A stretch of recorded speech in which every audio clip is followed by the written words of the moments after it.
Hello, everyone, and welcome to Big Sky Sounds. I am Shauna Morin, the Manager of Marketing Communications here at the Billings Symphony, and today I am joined by two really fabulous people, and I'm excited to introduce them to you. We have Tyler Menzales, who is our guest artist, as well as our Billings Symphony principal flute, and we have our guest conductor, Aram Demirjian, from the Knoxville Symphony. He is the music director there, as well as the maestro. So welcome, both of you. Thank you. Hi, Shauna. Hello. Today we get to talk about this concert. And it's a really exciting concert. It's a mix of contemporary with traditional classic. How do you both feel about that mix? I mean, I think that mix can work really well and does in this case when, the different pieces and the different time periods are in dialogue with each other. I think that every concert should just always, tell some sort of story. There's not really a literal story being told, but I think that you can definitely draw sort of oral and aesthetic connections between the pieces as you're sitting and going through the journey of the whole program. Yeah, I mean, I would just say, as classical performing ensembles, we tend to perform a lot of older things, and so sometimes you can get the rap of being like a museum of old music. So I think it's always really nice, both for the performers and for the listeners, to throw in something that is a little bit different and maybe pushes you, into something that you wouldn't normally listen to before, and you might find something that you love. Absolutely. And when we were talking about programming this specific concert, we wanted to be able to mix both new living composer with one of the most profound and well-known symphonies, Beethoven's Fifth. But Jennifer Higdon, she's an incredible composer. She's still alive and living, and we're starting with her piece, Blue Cathedral, which is different for an orchestra. How does it feel for a conductor? So I've conducted quite a lot of Jennifer Higdon's music. Jennifer's a good friend. Actually, she is a native to East Tennessee, Knoxville's sister city, Maryville. So I've gotten to know her, she doesn't live there anymore, but I've gotten to know her particularly well ever since I became the music director in Knoxville. Jennifer writes really, just really wonderful music, really audience-friendly music. People love to listen to her music. It is, it's very dynamic music. It's very emotionally driven music, and she is one of the most, she's one of the most frequently performed living composers in America. And Blue Cathedral was really, I think it was her first big orchestral hit. She composed it in the year 2000, and the concept of the piece, it basically using sound, it constructs this idea of a glass cathedral in the sky. And so it's sort of allegorical to ourselves and our spirits. There's this construction, and there are very physical, literal aisles and pathways that you can go down, but also everything is transparent and translucent. And so there's the imagery of it. There's the spiritual connection to it all being about us, and then there's the very personal connection to her. She wrote the piece very soon after the death of her brother, who died as a young man, and she represents herself and her brother through the instruments that they played. Jennifer is a flute player, and so like I said, connections throughout the program. Right. The flute plays a very prominent role in Blue Cathedral. It's the first soloist from within the orchestra to call out, and then it gets an answer from her brother's instrument, the clarinet, and the piece ends in this beautiful, tender dialogue between the flute and the clarinet, and the entire rest of the orchestra has fallen away, and everybody is playing these atmospheric instruments. You'll see people turning Chinese reflex balls in their hand, and the horns are going to be playing, crystal wine glasses, and it's a sound like nothing that you've heard on an orchestra stage. It's a beautiful piece, and it goes from this journey of starting really from quiet intimacy to something really dynamic and cinematic in the middle almost, and then fading away again to this very ethereal, ephemeral ephemeral, excuse me, just kind of, gossamer sound. It sounds beautiful. And Tyler, I know you've played it before. I have. What was your experience as the flute in that piece? Right. Well, I mean, as Aram mentioned, the flute does play a very prominent role, and I want to take this moment to say I'm so mad I'm not playing on the rest of the program, because it is a beautiful piece. It is an incredible sonic experience, and it is one of those things where you just have to experience it live. Like, you're not going to get the same experience listening to a recording of the piece as you are sitting in the hall and just letting the sound wash over you. Absolutely. And we go right from this beautiful ethereal piece into Jacques Iber's Flute Concerto. Yes. What can we expect from that with that transition into that piece? Sure. I mean, Iber's Flute Concerto is completely different from Jennifer Higdon's Blue Cathedral, completely different from Beethoven's Symphony. I mean, the idea of a concerto is to kind of give your solo musician a chance to kind of show off their virtuosity. Iber wrote this incredibly well for the flute. It was written for a famous flutist by the name of Marcel Moïse, who is a very famous French flutist from the early 20th century. And it's so pyrotechnical. So the first movement, at least for me, is a ton of notes. And it really just explores the entire range of the flute, from low to high, loud to soft, all of that. The second movement is this just gorgeous, I mean, you and I have talked about this before. I kind of compare it to like Barber's Adagio for strings. Very luscious, the way that it's written. And yeah, it just gives me a chance to show off the more like lyrical sides of the flute. And then the third movement, to me, reminds me of like a country western soundtrack a little bit. I was just gonna say, yeah. It's so rowdy, it's raucous. And similar to the first movement, it's almost like a moto perpetuo for me. So I'm constantly playing as many notes as I can possibly fit in the time that is given to me. And it just wraps up in kind of a blaze of glory. It sounds fantastic. I've never been a part of a concert that includes Iber's Flute Concerto or really much Iber. I feel like he's very overlooked when it comes to a lot of composers.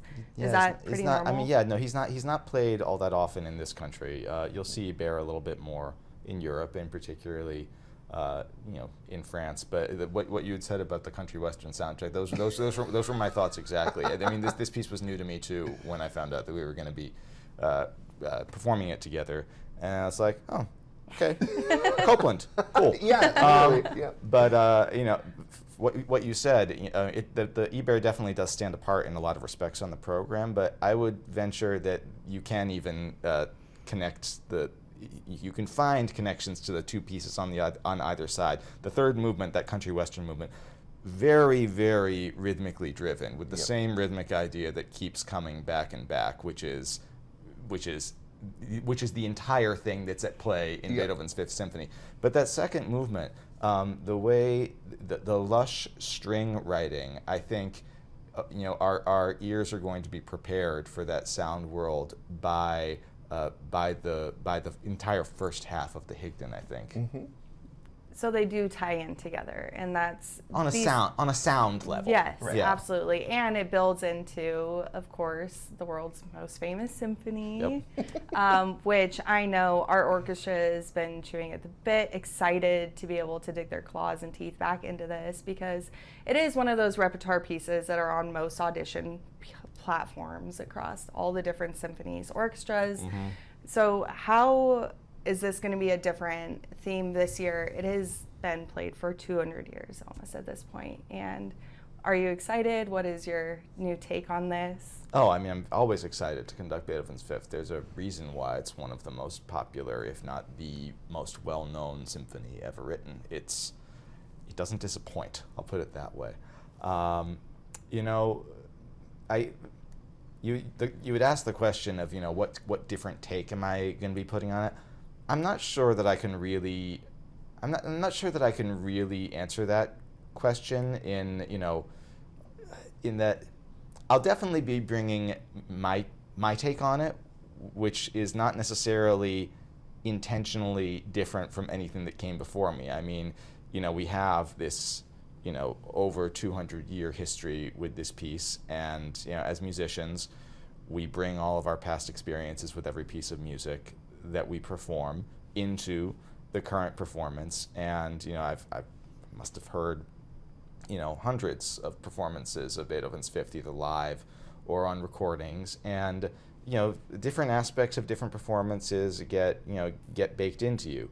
But really, for me, it all starts with the score. It all starts with with my own study of the sheet music, trying to use that ink on the page that Beethoven left behind to answer the question, okay, what kind of sound was in his mind? And that's kind of what we use the word interpretation a lot when we talk about conductors and the music that they conduct. The interpretation is not the conductor, ideally, the interpretation is not the conductor taking their own ego and imposing it onto a piece of music. It's more like interpretation in the translating sense, when you're translating one language into another. And in the case of a conductor, you're taking this static ink on paper language that is supposed to represent sound and trying to find that sound in your head and then translate that through silent physical gesture to elicit the sound that is in your head that you're hoping is the sound that was in Beethoven's head from the orchestra. So I guess what everybody's going to hear is our best effort to realize that string of communication across 2 centuries, to the extent to which the end result is going to be different from others. Of course it's going to be different. Every performance of every piece is different. If we were to do a second performance on Sunday afternoon, it would be different from Saturday's performance. But the rest of it, I think, is left to the listener to decide. Definitely. And it does evoke a lot of emotion. Beethoven and all of his pieces, his compositions, they're very... Well, I think they're meant that way. Yeah, I mean, I think a lot of times when we think about Beethoven, we think about the storm and stress Beethoven, the tortured, messy gray-haired, artist banging away at his piano, and there's definitely a strong helping of that in the Fifth Symphony. But I think one thing that we forget about Beethoven often in our sort of stereotypical, imagery of him is how deeply soulful a musician and how deeply soulful a person he was. He really reached for heaven in a lot of the music that he wrote, and I think you also hear that in the second movement in particular of Beethoven's Fifth. And then, in the fourth movement, we just had our first rehearsal last night. And there's maybe this is something that it will be a little bit different. Oftentimes the fourth movement can be extremely heavy, bordering on severe, whereas we are really trying to lean into the joy of that movement and the uplift feeling of the music. I'm looking forward to that. I know that will be a different take than I've ever heard, because it's always been, when I've ever witnessed Beethoven's Fifth played live, it is a little heavier. A lot of people really take that first movement, the first intensity, and just drive it through for the rest of the performance. And I think our audience is really going to enjoy that different take away from this, because we have people here who have been to symphonies. This is what they've known. And then we have those who've never stepped into a symphony orchestra ever before. And just knowing there's different parts and pieces and different ways to present a piece and interpret it, I think is really vital information, because you're correct. You're never going to hear the same piece performed the same ever. Mm. It's very much an artwork. A painter could try to redo the same painting and it would still be different than the original. Absolutely. Definitely. Is there anything else that you believe is a little bit more unique or true to the Beethoven's Fifth as he wrote it that we're doing? Oh my goodness. I don't want look true to it. Who am I? who am I to say? Like honestly, who am I to say? There are many valid takes on this piece by much more distinguished conductors and musicians than I. So maybe not true to Beethoven, but true to my reading of Beethoven. It's a tiny little nugget, honestly, but I hope that it comes out. There's one moment in the second movement where the melody that keeps coming back throughout the movement. Finally comes back for the fourth and final time in its most extroverted and open presentation, and the melody is in the violins, and it's gorgeous.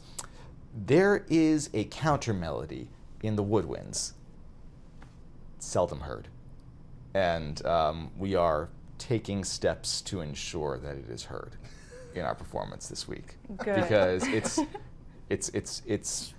the first time, and this is something that I drew from a performance that I heard of it once, where the conductor and the orchestra adjusted dynamics and adjusted articulations here and there to ensure that line came out. And I had known Beethoven Fifth for a long time at that point, and I in my head I knew that line was there, but then I heard it, and I thought, where has this been all my life? And so that's something that I knew at that point that I had to bring into my future performances of the piece. I love that. And our horns decided to give you a little bit of a surprise. Oh my goodness, that's right. Yeah, so I show up to the first rehearsal, and the horns are playing natural horns, valveless horns, which is the type of instrument that the horn players would have been playing in Beethoven's time as well, which Beethoven symphonies sound terrific on natural horn. There's a more raw, earthy quality to the natural horn. I've actually never gotten to conduct a Beethoven symphony with natural horn before. I mean, it's as a conductor, you almost never ask for it, because who has natural horns? And you're usually, when you're making that request, you're asking the orchestra to go out and rent instruments. But in this case, the horn section showed up with them, and I couldn't have been more delighted. Well, thank you very much to our principal horn, John Dutton, for that wonderful surprise. And it will be wonderful. It's going to give just this really rounded feeling. You'll feel more how it should have been in the day. Absolutely. Which will be more authentic. Yes. And Montana is always full of surprises, apparently. Very much so. Tyler, what are your thoughts on Beethoven, even though regrettably you will not be playing it this year? Right. I mean, of course I have to give credit to everything Aram has said about it. I think for me, just the big takeaway for the audience is each movement of Beethoven is its own separate thing, right? And there are so many moments in each movement that you are going to just love and enjoy. But at the same time, every piece, but this piece specifically is about the journey, right? And so we start from, I would venture to say, a place of darkness. And then we do kind of, over the course of those 30 minutes or so, move into into light, into levity. And I think not only are those moments of beauty in the individual movements, but there is beauty in the journey that the musicians are trying to get you through as the listener, and as a listener, just sit back and enjoy the journey. Same with the rest of the program. Every piece tells a story, and I think sometimes we go into that thinking, what am I supposed to take out of this? You're not supposed to take anything out of it. You're just supposed to enjoy it. Enjoy the music, enjoy the journey. You're going to find something in this program that you love. It's true, and one of my biggest things that I always say to everyone is classical music will lead you to the place where it's supposed to. You will experience a completely different feeling or emotions than the person next to you, than possibly everyone else in the audience. And that's why it's so beautiful. So we really hope you enjoyed tonight's concert, and thank you so much for joining me today. Thank you.